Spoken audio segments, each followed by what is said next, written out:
Oke, bismillahirrahmanirrahim. Assalamualaikum warahmatullahi wabarakatuh. Bertemu kembali kita, mata kuliah apa kali ini? Riset operasional. Ya, jadi saya melanjutkan, Pak Maryadi untuk masuk dengan mata kuliah riset operasional. Minggu lalu Pak Maryadi sudah menyelesaikan ujian tengah semester. Jadi hari ini saya akan masuk dengan beberapa pengujian lagi terkait dengan, riset operasional. Jadi, eee ketika kita menyelesaikan, program sarjana di program studi agribisnis, itu sebetulnya ada mata kuliah yang berkaitan dengan keilmuan, misalnya ekonomi mikro, ekonomi makro, kemudian ekonomi kelembagaan, lalu ada, eee, ekonomi produksi ya, ada manajemen usaha tani. Nah, itu semua adalah mata kuliah yang berkaitan dengan keilmuan, yang nanti akan diperlukan kalau kita menyusun skripsi itu posisinya ada di bab 2. Jadi teori konsumsi, teori harga, teori produksi, itu ada di ekonomi mikro. Nanti kalau pada saat kita menyusun skripsi, posisinya ada di bab 2. Jadi sebagai tinjauan studi terdahulu, sebagai tinjauan pustaka. Nah, tetapi ada mata kuliah yang dipakai untuk, agribisnis problem solving, untuk penyelesaian masalah agribisnis.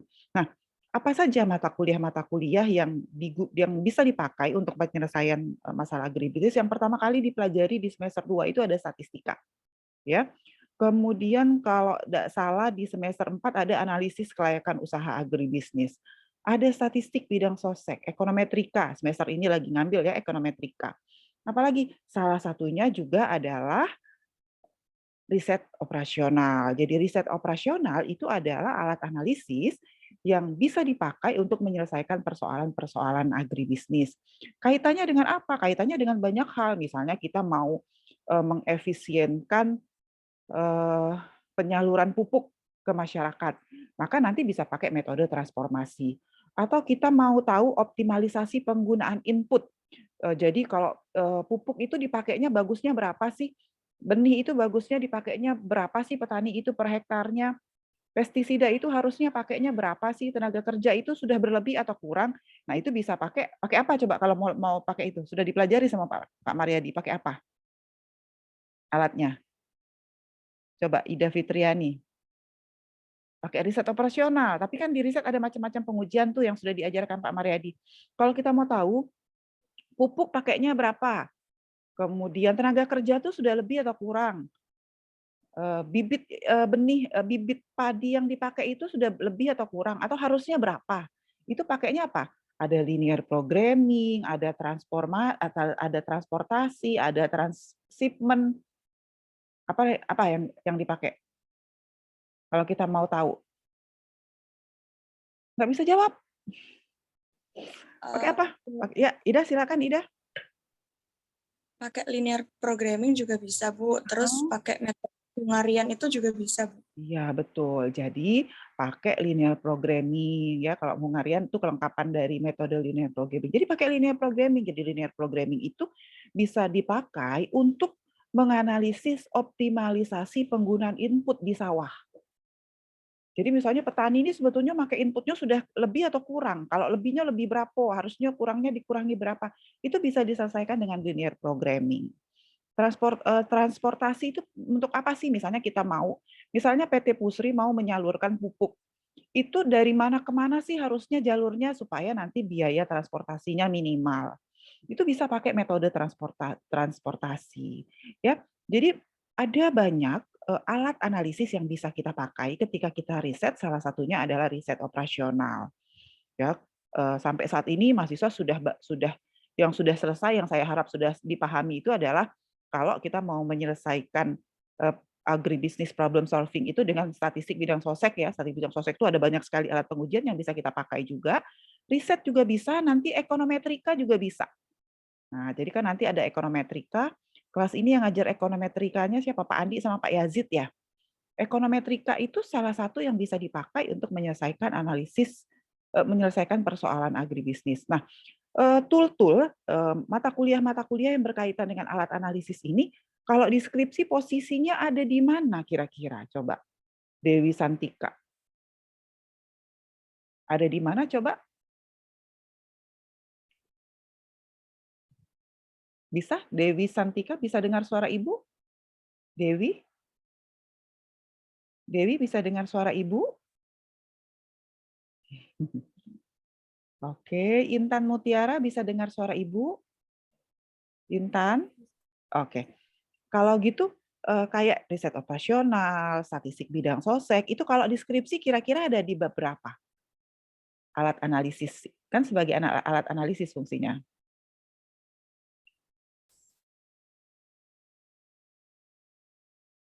Tahu ada di mana?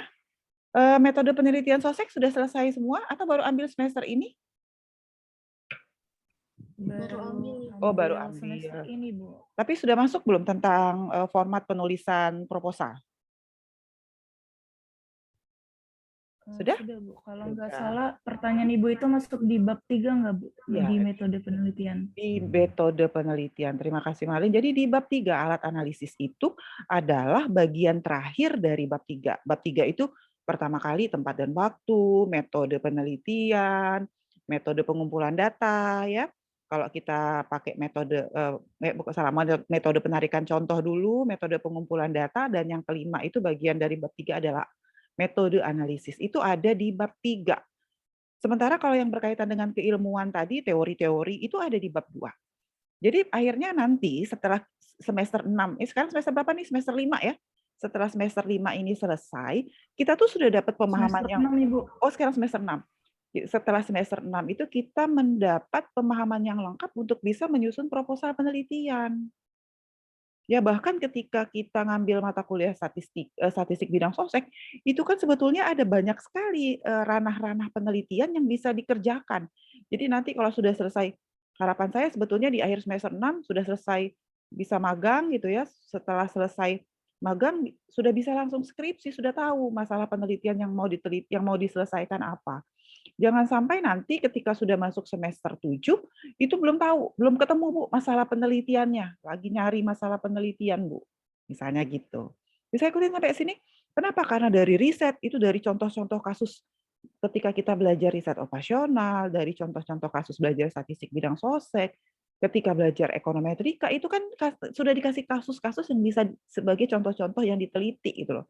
Jadi yang penelitian itu saya mencoba untuk menggoogle ekonomi kelembagaan. Di ekonomi kelembagaan itu banyak sekali yang bisa diteliti gitu dan masih jarang untuk diteliti. Ya, jadi misalnya sekarang apa sih yang menyebabkan kelangkaan? Itu kan persoalannya ekonomi kelembagaan. Apa sih yang bikin minyak goreng langka? Jadi maksud saya penelitian itu tidak hanya sekedar mengulang mata kuliah skripsi-skripsi kakaknya yang ada di satu tempat dipindahin ke tempat penelitian kita gitu, dan ketika dosen yang geserin, sukanya gini, mahasiswa sudah punya primbon gitu, skripsi contoh untuk skripsi dia, dan ketika topik penelitian, tujuan dan sebagainya itu digeser sedikit sama dosennya tuh mahasiswanya langsung bingung. Nah, itu artinya dia nggak paham dengan keilmuan yang dia punya saat ini, dan kadang-kadang tidak hanya sekedar bingung, kalau bingung terus masih datang bertanya ke dosennya, it's okay gitu. Tapi persoalannya adalah bingung terus menghilang. Akhirnya cari-carian, kemana ini nggak datang-datang, misalnya gitu. Bisa ikutin sampai sini? Oke. Nah, hari ini Ibu sebetulnya tidak banyak memberikan materi gitu, karena hari ini saya hanya akan melanjutkan materi transportasi yang sudah disampaikan Pak Mariadi. Kalau Pak Mariadi menjelaskan materi transportasi itu dalam kondisi seimbang, artinya yang mau dipasarkan itu sama dengan yang mau dibeli konsumen. Jadi produsen jualnya 10, konsumen mau belinya 10 gitu. Itu it's okay gitu. Artinya di pasar itu terjadi keseimbangan, jumlah yang dibeli sama dengan jumlah yang dijual. Tapi persoalannya adalah kita jarang kok nemuin pasar yang jumlah produsennya, jumlah yang dijual produsen itu sama dengan jumlah yang mau dibeli konsumen. Kayak sekarang aja, kondisi kelangkaan minyak goreng. Itu yang terjadi di pasar apa sih? Mana yang lebih besar, demand atau supply yang terjadi di pasar kalau kelangkaan minyak goreng? Coba Amanullah. Coba Amanullah sekarang kalau minyak Demand-nya, Bu. Permintaannya apa? lebih besar. Demand-nya lebih Permintaannya. besar. Artinya jarang ya. Jadi artinya ketika kita bicara, kan kalau kita belajar teori, ekonomi mikro misalnya persaingan, kita belajar ekonomi mikro itu kan selalu kondisinya keseimbangan itu, situasi di mana supply sama dengan demand, gitu ya. Jadi kalau pasar persaingan sempurna itu supply sama dengan demand gitu. Tapi kalau kita sudah sampai di pasar, kita sampai di alam nyata, nggak ada yang supply sama dengan demand. Pasti dia lebih besar. Kalau seandainya supply-nya banyak, misalnya beras atau cabe deh, cabe, jumlah cabenya banyak, yang diproduksi, yang mau beli sedikit, ya, yang mau beli sedikit, maka harga cabenya turun karena jumlah yang banyak, jumlah penawaran lebih banyak daripada jumlah demand. Nah, kalau minyak goreng sekarang ini, jumlah demand-nya lebih tinggi daripada jumlah supply. Ya, di pasar ya, di pasar, artinya di pasar. Tapi kalau kita kita angkat lagi pasarnya pasar bahan pasar bahan setengah jadi, pasar CPO sebetulnya supply kita tuh lebih besar daripada demand sebetulnya. Tapi kalau minyak gorengnya iya, gitu ya. Artinya ada persoalan ekonomi kelembagaan yang itu bisa jadi salah satu topik skripsi sebetulnya. Jadi skripsi itu nggak cuma sekedar ngitung biaya, penerimaan, pendapatan gitu. Ada yang lebih powerful gitu daripada ngitung biaya. Biaya pendapatan tetap akan dihitung, tapi ada lanjutannya. Misalnya apa faktor yang mempengaruhi pendapatan, apa sih faktor yang mempengaruhi biaya produksi. Nah, bisa itu kalau kita mau tahu apa faktor yang mempengaruhi pendapatan, biaya produksi, itu nanti pakai ekonometrika. Nah, saya kembali ke riset operasional, metode transportasi. Jadi ketika kita bicara metode transportasi, kita jarang menemui situasi di mana supply sama dengan demand. Jadi saya akan lanjutkan materi Pak Mariadi, ya bagaimana cara atau apa yang harus kita lakukan ketika peneliti itu menemui jumlah supply itu tidak sama dengan jumlah penawaran atau sering disebut dengan transportasi tak seimbang. Ya, saya tidak akan ajarkan lengkap seperti yang diajarkan Pak Mariadi. Saya hanya akan ajarkan filosofi penyelesaiannya seperti apa. Sisanya langkahnya sama seperti yang diajarkan oleh Pak Mariadi. Ya, oke. Ini tadi saya sudah sampaikan masalah transportasi tak seimbang. Jadi pada umumnya masalah transportasi tak seimbang di mana situasinya bisa saja penawaran lebih besar. Ini ya, oke, saya ganti dulu. Adalah situasi di mana penawaran lebih besar dari permintaan atau sebaliknya permintaan lebih besar daripada penawaran. Dalam kasus tak seimbang, maka metode solusi transportasi adalah membutuhkan sedikit modifikasi dengan menambahkan baris atau kolom dummy yang fungsinya menyeimbangkan penawaran dan permintaan. Contoh soal, sebuah perusahaan negara berkepentingan mengangkut pupuk dari 3 pabrik penawaran ke 3 pasar. Ya, jadi dari 3 pabrik ke 3 pasar. Nah, ini contohnya kapasitas penawaran ke 3 pabrik dan permintaan ke 3 pasar serta biaya transportasi per unit adalah sebagai berikut. Maka kalau kita lihat dari data ini nanti kalau ini 120 totalnya adalah 260. Ya. Kalau ini totalnya berapa? 280. Artinya apa?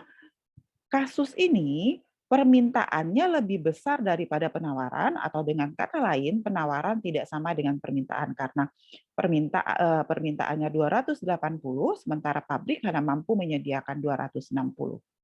Sampai sini bisa dipahami situasinya? Lanjut ya.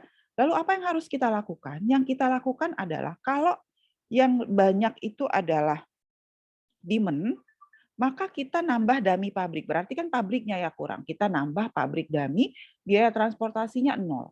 Kenapa 0? Karena pabriknya nggak ada, cuma pabrik pura-pura aja. Kira-kira gitu. Maka nanti yang dummy tadi kan selisihnya 280, 20 kan tadi yang ini 260, yang ini kan 260 tadi ya. Yang ini tadi 280. Ya kan? Nah, karena dia sudah ditambah dengan pabrik dummy sebesar 20, maka totalnya sama, penawaran sama dengan penerimaan. Penawaran sama dengan permintaan. Bisa ikutin? Jadi nambah, kalau yang lebih besar itu permintaan, berarti kita harus nambah pabrik. Tapi nanti kalau yang lebih besar itu penawaran, berarti penawarannya lebih banyak daripada yang mau minta, maka kita nambah dummy pasar. Nanti kita lihat yang nambah dah. Lalu selanjutnya apa? Ya, ini bisa pakai metode 3 metode ya. Pak Maryadi sudah mengajarkan bisa metode pojok barat laut. Kalau pojok barat laut nanti kita mulai dari sini dari pertama kali 120 ya, berarti semua dialokasikan 120 dulu. Selanjutnya saya ikan dulu. Selanjutnya kita akan mulai ke sini, jadi karena ini 120, ini 150, berarti kan ada kurang ya di sini masih 120, 50, maka 30-nya dialokasikan ke sini. Selanjutnya kemana lagi? Ini 30, karena ini 80, berarti ini kurang 50. Oke. Selanjutnya ini tadi sudah 50, ini 70, berarti ada 20. Oke, ini 40 penuh ya, dan terakhir 20-nya di sini. Karena di sini sudah penuh 150, 70, 60. Nah, ini metode barak laut. Selanjutnya nanti silakan diperiksa pakai FAM dan sebagainya untuk optimalisasi seperti yang disampaikan Pak Maryadi. Yang kedua, ada biaya terendah, berarti kita berangkat dari biaya yang paling rendah, boleh dari mana saja. Ya, tapi kalau misalnya sudah kita alokasikan ke sini 20, berarti 150 kurangnya 120 ya, berarti terendah kedua 3, 60. Kemudian yang terendah selanjutnya 70, ini sudah 80, ini sudah 70 kurang 50, ini 50 ya biaya terendah. Terus 10, di sini nggak bisa lagi, ini sebetulnya ada 9, ada 10 ya, tapi tidak bisa karena ini sudah pas 70, ini sudah 12, lalu di sini tadi 70-nya masuk ke sini. Oke. Nah ini ya. Kemudian ini adalah metode FAM 630. Dia pakai matriks ya, jadi ini 150 total, opportunity cost-nya berapa. Nanti di sini opportunity cost-nya 6, dicari opportunity cost-nya yang paling besar. Lalu nanti selanjutnya kita dari sini 60, kita ke 0, ya seperti yang disampaikan Pak Maryadi, lalu 70, opportunity cost-nya hilang, 50, 10, 70. Nah ini adalah metode yang biaya transportasi yang tidak seimbang. Tadi biaya tata transportasi, tapi tetap harus dioptimalisasi seperti yang disampaikan Pak Maryadi ya. Nah, kalau yang terjadi terbalik, penawaran lebih besar dari permintaan, jadi supply-nya, maka yang kita lakukan adalah menambah variabel dummy ini. Selanjutnya,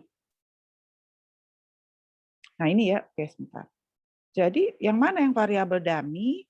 Kalau tadi kan nambah dummy-nya di sini ya, pabrik gitu ya. Kalau sekarang nambah dummy-nya di sini di pasar. Nambah dummy-nya di pasar. Kenapa? Karena yang lebih banyaknya penawaran. Jadi pasarnya harus ditambah supaya nanti ininya sama. Maka apa yang harus kita lakukan kalau pakai barat laut 120, 30, 50, lalu 20, 40. Terus seperti biasa kalau biaya terendah juga sama, kita mulai dari 0, 80, 70. Nah, ini metode FAM pakai opportunity-nya.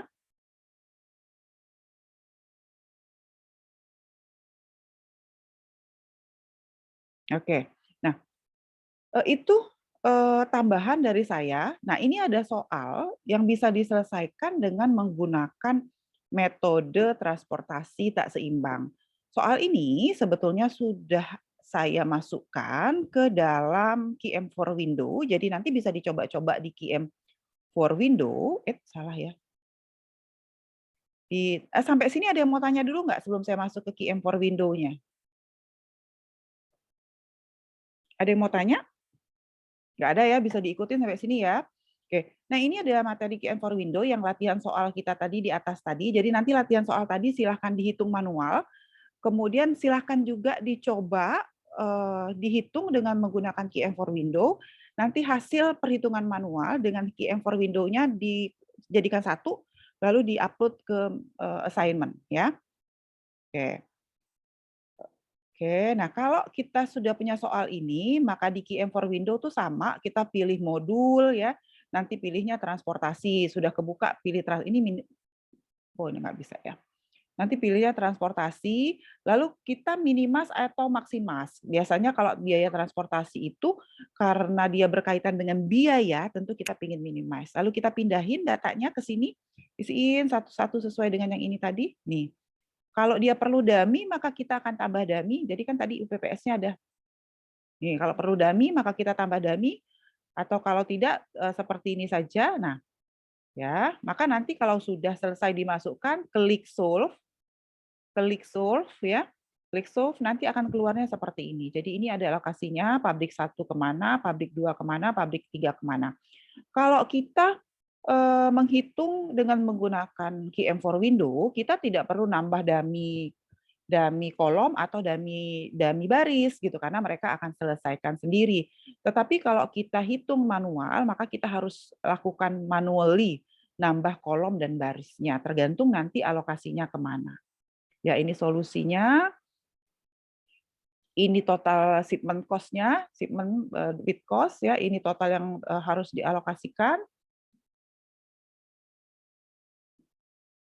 Oke. Bisa juga list cost distribution, jadi ini ada macam-macam mekanismenya, nanti silahkan dipelajari kembali. Nah, ini ada ininya. Soal kedua, tabel kebutuhan, tabel tiap kebutuhan. Nah, ini nanti biaya pengangkutannya. Kasus kedua, silahkan nanti dicoba diselesaikan. Tapi yang untuk PR yang atas ini dulu aja. Ya, yang atas. Yang ini dulu aja coba diselesaikan ya. Karena soalnya sudah ada dan jawabannya sudah saya masukkan. Oke, silakan ada yang ingin ditanyakan terkait materi kuliah hari ini? Ada? Bisa dipahami? Jadi hari ini materi saya tidak banyak ya, karena memang yang saya sampaikan itu hanya lanjutan dari materinya Pak Mariadi. Untuk materi minggu-minggu selanjutnya sudah saya upload di e-learning, jadi nanti silakan di-download dan dipelajari. Tujuannya apa? Saya upload sebelum perkuliahan supaya mahasiswa sudah bisa membaca sebelum perkuliahan dilaksanakan. Jadi kuliah kita tuh jadi lebih hidup gitu loh. Jadi mahasiswa tuh ketika kuliah tuh sudah tahu mana yang bingung yang mau ditanyakan.